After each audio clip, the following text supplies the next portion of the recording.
Olá, tudo bem com vocês? Sejam todos bem-vindos. Sou a professora Andresa Xavier, professora do componente de Geografia.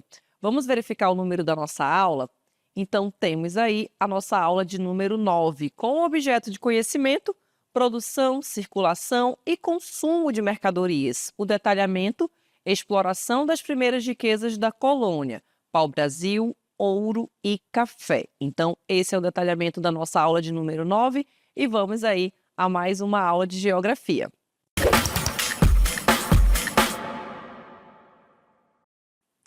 Muito bem, vamos iniciar observando aqui algumas imagens, né? Então, nós temos aí a exploração das primeiras riquezas, né? O que foi explorado assim que os colonizadores chegaram aqui no nosso país, né? As terras que foram exploradas, o que que tinha ali naquelas terras, o que que podia ser explorado, o que que poderia ser cultivado, plantado, as atividades da agricultura e também as atividades da pecuária, né, que foram praticadas e são praticadas aí até os dias atuais. E nós temos aqui o pau-brasil, o ouro, o café, temos uma imagem para retratar essa chegada desses colonizadores, né, principalmente ali os portugueses, os espanhóis, que chegaram e colonizaram aí os nossos povos originários, colonizaram e exploraram as nossas riquezas, as nossas terras. E aí nós vamos falar um pouco sobre cada uma dessas atividades, né, conhecer um pouco de onde que aconteceu, né. Vamos observar também que essas atividades elas ocorreram ao longo da região litorânea aí do nosso país. E aí nós temos que a história econômica do Brasil, ela vai ser caracterizada, por uma série de ciclos, né. Nós vimos aí algumas atividades, do pau-brasil, do ouro, do café, mas dentre todas essas atividades, num espaço de tempo, nós temos também outras riquezas que foram exploradas. E aí nós temos vários ciclos, né, que foram marcando aí a economia, marcando esse processo também de exploração dessas riquezas, né. Isso acabou tornando aí os principais impulsionadores, da economia, e isso, como nós temos aí ciclos, né, ocorrendo, nessa economia, então a gente vai ter aqui, diferentes momentos que também nós vamos observar aí com relação à exploração dessas riquezas, no nosso país, certo? Então nós vamos verificar um pouco dessas atividades, a gente vai conhecer, cada uma delas, né, verificar também o período em que ocorreu e também o que que aconteceu, né, com relação a essas terras, certo? E aí nós temos que desde a chegada desses colonizadores, datado aí do ano de 1500, né, lembrando que aqui nós já tínhamos os povos originários, né, nas terras, brasileiras. Então o país ele vai, encarar aí uma sucessão de ciclos econômicos, né, como nós vimos ali anteriormente, né. Então, vários períodos, né, marcados ali pela exploração, de alguns itens, né. Então, nós temos aí as atividades que vão ser centradas ali, por exemplo, do ouro que nós vamos ver, do café, da cana-de-açúcar. E aí nós temos os ciclos, eles incluem aí o pau-brasil, que a gente vai ver inicialmente, uma das primeiras atividades, né, nós temos aí também a cana-de-açúcar, vamos ver o sistema econômico em que essas atividades ocorreram, né, do ouro, e aí nós temos aqui outras atividades que eu comentei com vocês, né, como por exemplo o algodão, temos aqui também o café e também o período, esse ciclo econômico, né, ou período, o ciclo econômico da borracha, certo? Vamos observar agora algumas imagens apenas para a gente relacionar com o que nós vimos aí no início, né? Nós temos aí a árvore, né, o ciclo do pau-brasil para caracterizar cada um dos ciclos econômicos, da cana-de-açúcar, temos aí também a imagem retratando o ciclo do ouro, temos também o ciclo do algodão na próxima imagem para vocês observarem, olha, aí nós temos a atividade da agricultura, né, o cultivo do algodão, né, então esse algodão que aí é cultivado, que chega ali nas indústrias, é transformado, até chegar ali para nós consumidores, né, nas nossas roupas de algodão, entre outros itens também, no qual ele vai ser transformado, né, essa matéria-prima. e aí também o café e a borracha, né? A seringueira aí sendo extraída a borracha ou látex. E aí nós temos o pau-brasil. Nós temos aí o primeiro recurso explorado no Brasil foi o pau-brasil, né? Então, nós vamos ver algumas características com relação a esse primeiro recurso, né, explorado, que vai marcar esses ciclos econômicos no nosso país. Aí a imagem, mais uma vez, para vocês observarem, né, com relação a esse pigmento que era retirado, além também da exploração madeireira, né? Então, a árvore ela vai ser utilizada de diversas formas, né? Essa matéria-prima que vai ser ali utilizada de diversas formas e que vai influenciar em um dos ciclos econômicos do Brasil. Além de dar nome ao país devido à sua cor vermelha, né, semelhante aí à brasa, algumas características, algumas curiosidades que eu trouxe para vocês, foi uma mercadoria aí bastante valiosa, né? E aí a gente vai perceber, assim como o pau-brasil também os outros itens que foram explorados, que foram comercializados, eles eram voltados, né, para o mercado externo, no caso aqui, para os países europeus, né? Então isso chamou bastante a atenção dos europeus, assim que chegaram aqui no Brasil. Então eles eram utilizados aqui para tingir roupas, né, os tecidos, e também apreciado como uma madeira nobre, né? Então, era utilizado aí de diversas formas. E essa madeira nobre, a gente trouxe aqui uma curiosidade, que era utilizada para a fabricação de violinos, certo? E apenas para a gente entender um pouco desse ciclo econômico. E aí nós temos essas utilizações, né, dessa matéria-prima do qual era extraído, né? E aí nós temos essa principal característica com relação à exploração do pau-brasil, que era sustentar, né, era ali alimentar o mercado externo. No caso aí, esses produtos, né, eles eram retirados daqui, foram explorados, né, no nosso país e enviado ali para os países europeus. No entanto, aí nós temos que a exploração do pau-brasil ela foi caracterizada, olha, por práticas predatórias, gente. O que seria isso, né? Seria que uma exploração que não tinha ali um certo manejo com relação a como seria explorado, não tinha um planejamento. E aí nós temos também diversas consequências para a vegetação, né? Para a área em que estava ali a predominância do pau-brasil, no caso aqui das áreas com a presença da Mata Atlântica, né? Então nós temos aí diversas áreas, né? Vastas áreas da Mata Atlântica em que resultou nessa prática predatória, né? Onde não tinha um planejamento, onde eram só ali retirados, explorados os recursos e, consequentemente, né, nós vamos ter um grande desequilíbrio, né, com relação aos ecossistemas presentes na Mata Atlântica, né? Não apenas com as espécies vegetais, no caso do pau-brasil, mas também como das espécies animais, né, da fauna como um todo.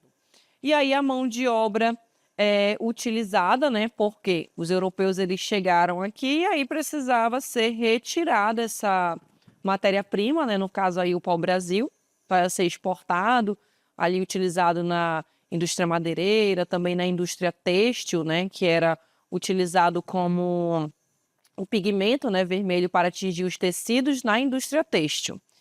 E aí precisava-se de uma mão de obra, né? Então aqui a gente tem a mão de obra, principalmente a mão de obra indígena, né? E aí era feito o escambo, no início em que esses europeus chegaram aqui, nesse período de colonização, de exploração. Então, algumas das características. E aí o pau-brasil ele desempenhou um papel significativo, né? E aí a gente tem a importância para a formação do território brasileiro, né? Então aqui a gente tem a exploração de diversas áreas, o conhecimento aí de diversas áreas, tanto em termos econômicos, né, que a gente observa uma das primeiras atividades econômicas, também quanto aos termos históricos, né? Então a gente tem aí diversos acontecimentos com relação à chegada desses colonizadores aqui para o nosso país e também os acontecimentos históricos, né, que foram acontecendo, as áreas em que eles foram ocupando no território brasileiro, explorando, além de outros recursos, né, em que eles estavam ali descobrindo, né, mas na verdade não estavam, porque esses recursos eles já existiam, né, eles já estavam ali e eles eram utilizados, né, de forma planejada, com um certo manejo pelos povos originários, certo? E aí nós temos vários fatos históricos, né, que vão delimitar esse processo de formação do território brasileiro.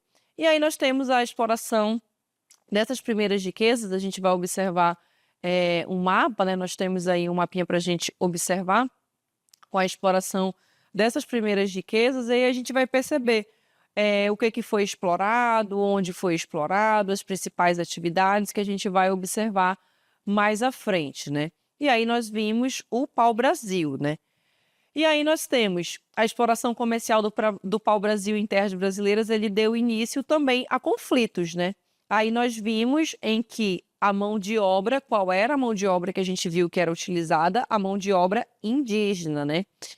E aí, consequentemente, né, esses colonizadores se instalando no território brasileiro, explorando, como a gente observa aí na imagem, né, os povos indígenas retirando ali o pau-brasil, trabalhando, e os europeus administrando, né, apenas ali na administração desses serviços, né, dessa troca de serviço, e essa matéria-prima que era exportada, né.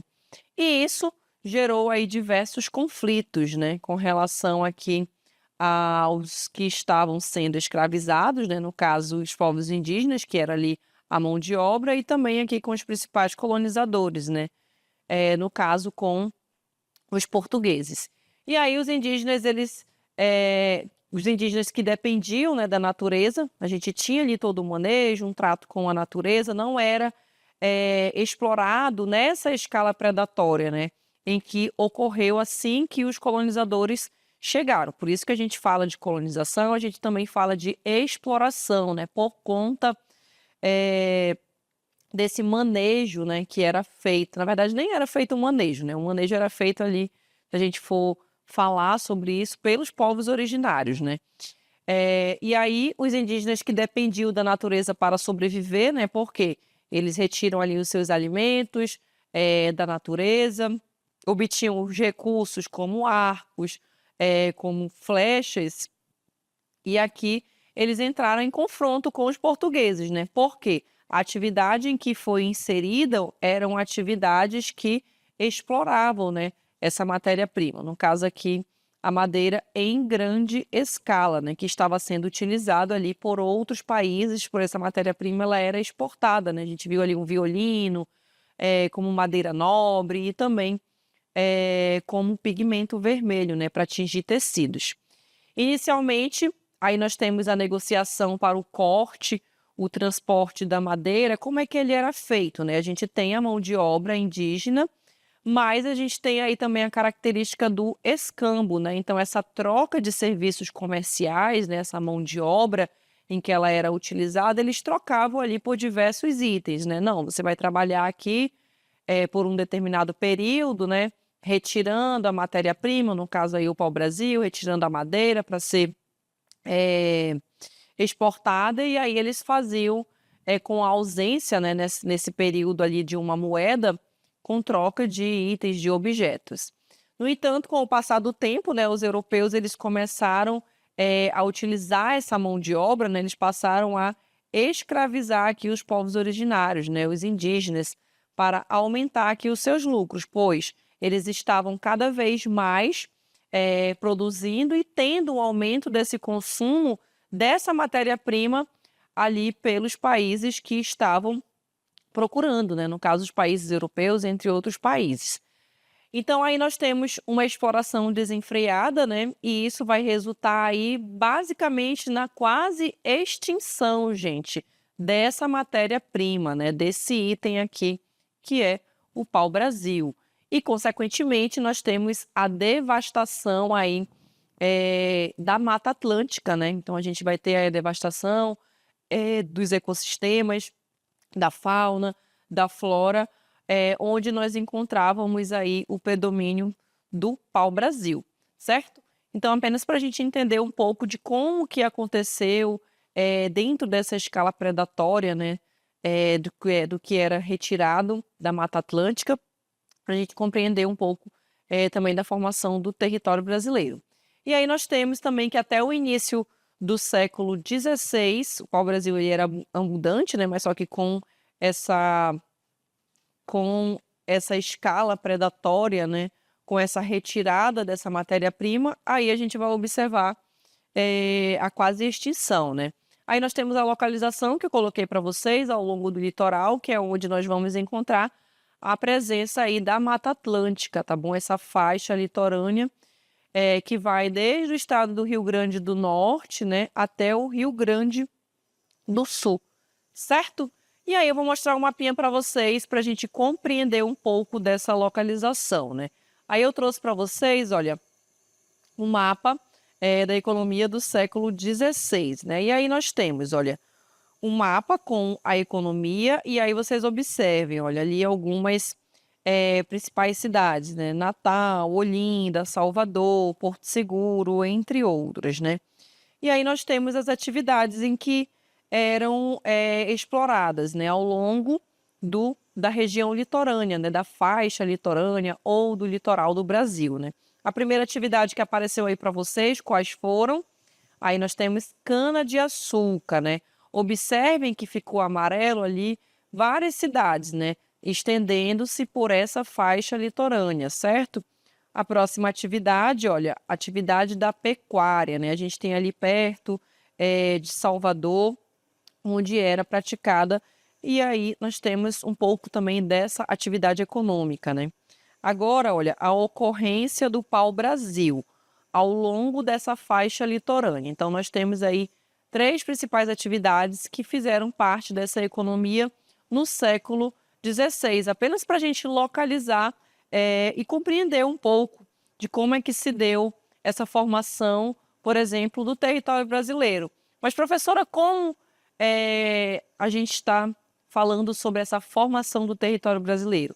Então, vocês observem que ao longo dessa faixa litorânea, nós temos a presença desses colonizadores, né, ocupando, explorando os recursos da natureza, né, os recursos naturais, explorando também os povos originários e, consequentemente, eles foram ali ocupando, né, esses espaços. E aí, se a gente for observar hoje, por exemplo, a maior parte da população do Brasil, ela se concentra até os dias atuais, né, nessa faixa litorânea. E aí nós temos os problemas ambientais, com relação à exploração, à devastação, né, da Mata Atlântica, entre outras questões também que a gente poderia pontuar com relação a isso. E tudo isso faz parte dessa formação, desse processo histórico, econômico do território brasileiro, do nosso país.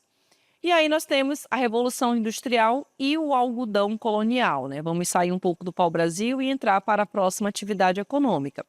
E aí nós temos a atividade do algodão, né? Que era uma cultura essencialmente voltada também para o mercado externo, né? Ou seja, o que era retirado era encaminhado aí para outros países, né? Era exportado, tá bom?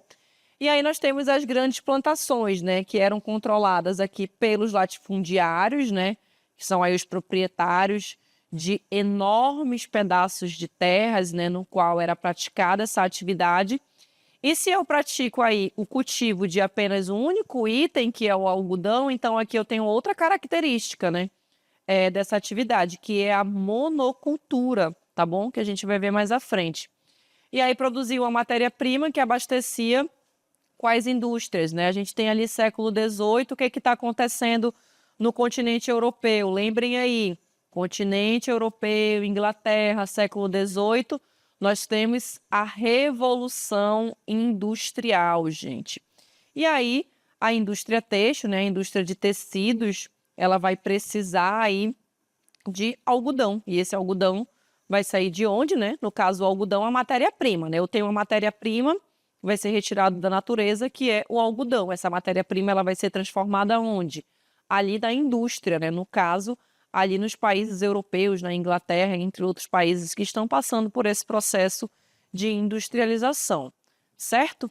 Em troca, Portugal importava ali alguns produtos industrializados, né? Então, eles faziam essa troca e nós temos aqui alguns exemplos como roupas, como tecidos, criando uma relação de dependência comercial ali com a Europa, né? Então, a gente mandava a matéria-prima e aí eles, em troca, aí importavam, né? Comercializavam com a gente alguns desses produtos industrializados, certo? Vamos observar aí na próxima imagem. Aí nós temos, olha, essa dinâmica, né, dessas atividades econômicas, no caso aí, nós temos a exploração da a expansão da monocultura, né, a exploração também da mão de obra, entre outras características, né. Aí nós temos o foco no algodão, ele levou à marginalização de outras culturas alimentares, né, porque nós temos aqui a monocultura, né, então isso acaba gerando insegurança alimentar, né. Porque eu vou estar cultivando ali, dando preferência a um único item, né, e deixo, de produzir, de cultivar outros itens que fazem parte, da alimentação ali da população, né, o arroz, feijão, milho, entre outros.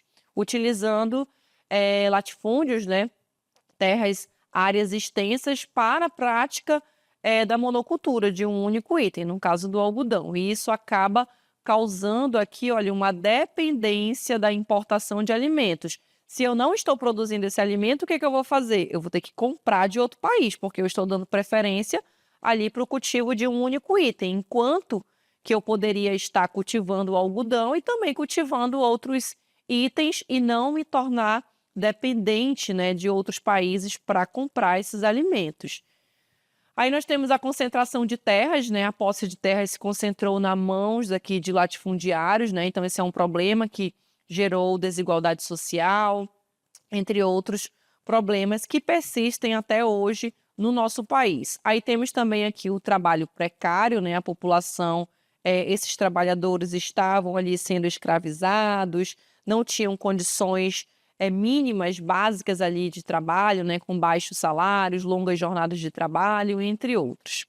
E o desenvolvimento regional também desigual, né? As regiões produtoras de algodão, eles acabaram experimentando um crescimento econômico, ou seja, outras áreas, elas acabaram ficando ali estagnadas, né? Elas não cresceram. Então, isso também a gente observa com relação a esse desenvolvimento regional que se deu de forma desigual, certo? Vamos agora para a atividade da mineração. Então, temos aí a mineração, olha, em que período é o destaque para essa atividade? Aí nós temos os séculos 17 e século 18, né? E aí a gente vai observar a concentração dessas atividades da mineração.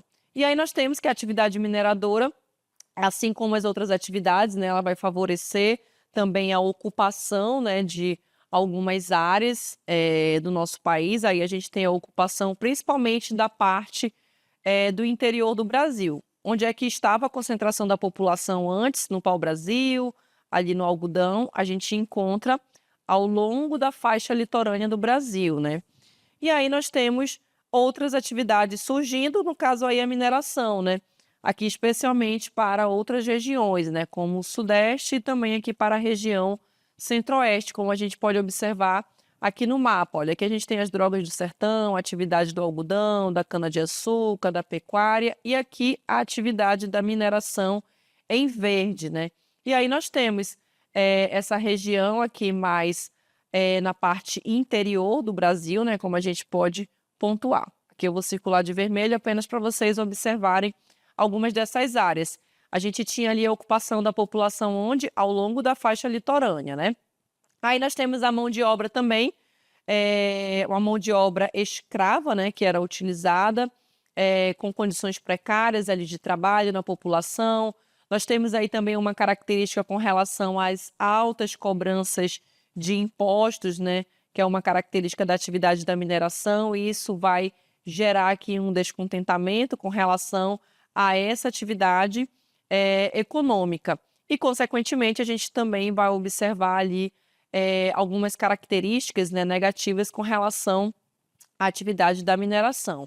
Apesar disso, essa atividade ela também, assim como as outras, né, vai desempenhar um papel fundamental também aqui para a formação do nosso país, né? A gente tem ali a ocupação do interior do país, né? E aí a gente vai observar o crescimento de vilas, o crescimento de cidades, a ocupação dessa outra parte do nosso país, né? O crescimento da infraestrutura, entre outras características. E aí trouxe também para vocês, olha, a atividade, né? A descoberta do ouro aqui em meados de 1690, aqui os diamantes também em 1729, e isso vai atrair o quê? Aí vai atrair a população, né? As pessoas que estavam ali trabalhando com a atividade do algodão, entre outras atividades, elas vão migrar ali para essas regiões, né? A gente observa um crescimento populacional, a formação de vilas e cidades, as características urbanas, né? Durante aquele período, a gente tem ali uma arquitetura colonial, a gente tem ali as casas de taipas, de sobrados, as igrejas barrocas, a divisão também da sociedade, né? Uma hierarquia ali com a elite, né? Que tinha a maior parte da riqueza, que estava ali explorando, escravizando os trabalhadores, né? E assim nós tínhamos essa sociedade. Os impactos da mineração, assim como as outras atividades, ela também vai degradar o meio ambiente, né? Aí a gente pode pontuar o desmatamento, aí aqui a gente também tem a poluição, erosão, entre outros. O legado, aí nós temos o patrimônio histórico, né? Então a gente tem onde ocorreram aí, por conta dessa arquitetura colonial, né? Essas atividades, nós temos diversas cidades que foram tombadas aqui por esse órgão federal, que é o IPHAN, né? Que ele vai preservar a identidade cultural aí de diversos lugares, né? Atividade cultural aí, por exemplo, de Minas Gerais, né? Culinário, artesanato, festas, entre outros. Vamos falar agora do cultivo do café. Aí nós temos a atividade do cultivo do café, meados do século XIX, né? Logo após ali o início da Revolução Industrial na Inglaterra. E aí nós temos também a ocupação de outras cidades, né? Rio de Janeiro, São Paulo, Paraná. Então a gente tem aí também diversas áreas, ocupação, processo de migração que vai ocorrer nessas regiões, com a atividade também da monocultura, né? Que é o cultivo de quê? De um único item, né? No caso aí do café, que utilizavam também aqui a mão de obra escrava, né? Nesse sistema de plantation, né? Que tem essas características. Esse sistema vai utilizar o cultivo de um item, que é a monocultura, vai utilizar a mão de obra escrava e também as grandes áreas de terras, as grandes extensões de terras, com os latifúndios, certo? E aí nós temos o Sudeste, por ser o principal produtor de café, ele acabou se tornando, né? Nós temos aí até hoje o centro econômico e político do Brasil, né? Houve a construção aí de quê? De ferrovias, né? Infraestrutura que cresceu bastante, com o objetivo aí de promover o escoamento do que era cultivado, né? No caso dos grãos de café. E aí isso precisava escoar para onde? Principalmente para o Porto de Santos, porque esse café também ele vai ser utilizado para a exportação, tá bom? E aí nós temos os impactos econômicos, né? Riqueza para a elite agrária, né? A elite agrária que ficava com as maiores riquezas, a modernização da infraestrutura, né? Como nós vimos, os portos, ferrovias, a integração do Brasil ao mercado internacional, né? Porque a gente tem essa integração com relação a essa exportação. E aí os sociais, o crescimento das cidades, apenas para a gente rever, né, que aconteceu, o surgimento da classe média urbana, o processo também de migrações, né?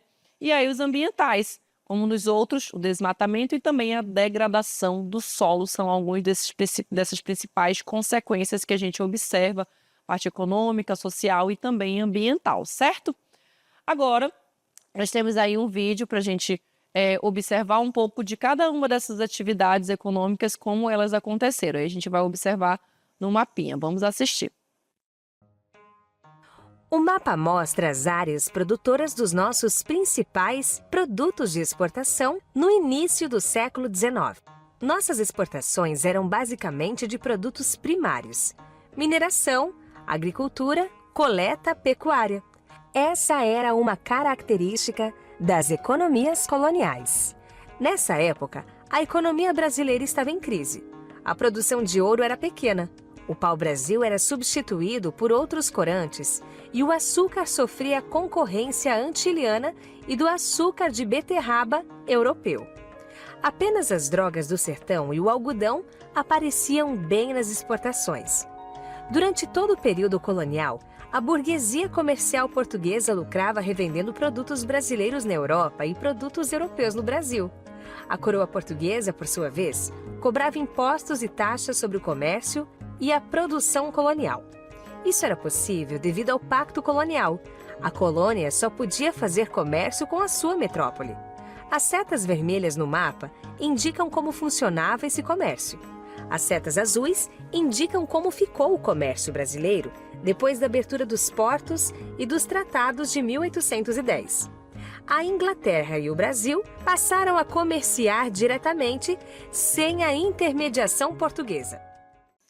Muito bem, então nós observamos aí um pouco, né, de como é que acontecia esse processo de exportação ali, principalmente para os países europeus, certo? E assim finalizamos a nossa aula.